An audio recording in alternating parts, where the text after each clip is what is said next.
You know, the goatee. I see you're growing it there. So last summer as well. Is that an off-season thing you're doing now? It is. You know, it's part of my getting into my mental element of training. You know, it's kind of like my mountain man look.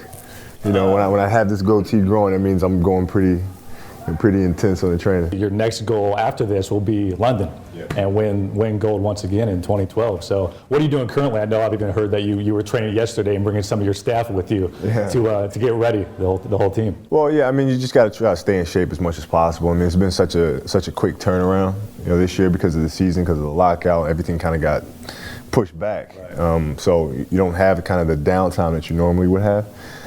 So it's important for all of us to kind of stay in shape and report to camp in Vegas, you know, in proper form. One of the interesting things about the timing of the Olympics is that it's pretty quick after the NBA season. So obviously these are your competitors, and then a month later, these guys are your teammates. Yeah. So what are those practices like when you get over there and you're playing with those guys? They're spirited. You know, it's a lot of it really falls on me because I'm kind of the wiser of the guys, having been around for so many years.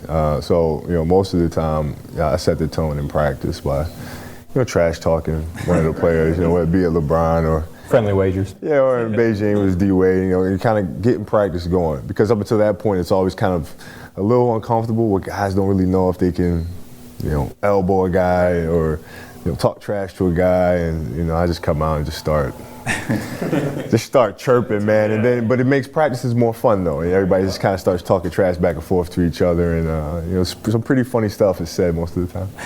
You mentioned comfort level and things you can and can't do on the court with guys that you're normally competing against during the regular season.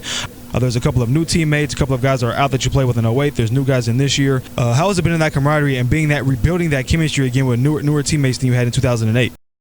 Well, I mean, the process is going to be the same, or at least you're very similar in terms of how you get to know guys outside of the game itself. So it's kind of building those relationships, on plane flights and breakfasts and dinners and things like that. And then, on the court, it's fairly easy because we're all intelligent basketball players. We've played against each other numerous times, so you know what their strengths and weaknesses are, and vice versa.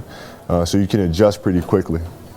You took the role in 08 as a defensive stopper, and then if they need you towards the end, you would go ahead and close, especially in 08 against Spain. So you think Coach K will do a little bit of that as well with you this time around? I mean, probably. I mean, that's something that I really took the challenge of because, in the World Games, their previous showing on a world stage, they really had a lot of issues dealing with bigger guards who handle the ball and break down their defense and get into the lane and make plays for others. So that was something that I really enjoyed doing. I mean, I had a lot of size, a lot of speed and quickness, and felt like I could kind of plug that hole for our USA team.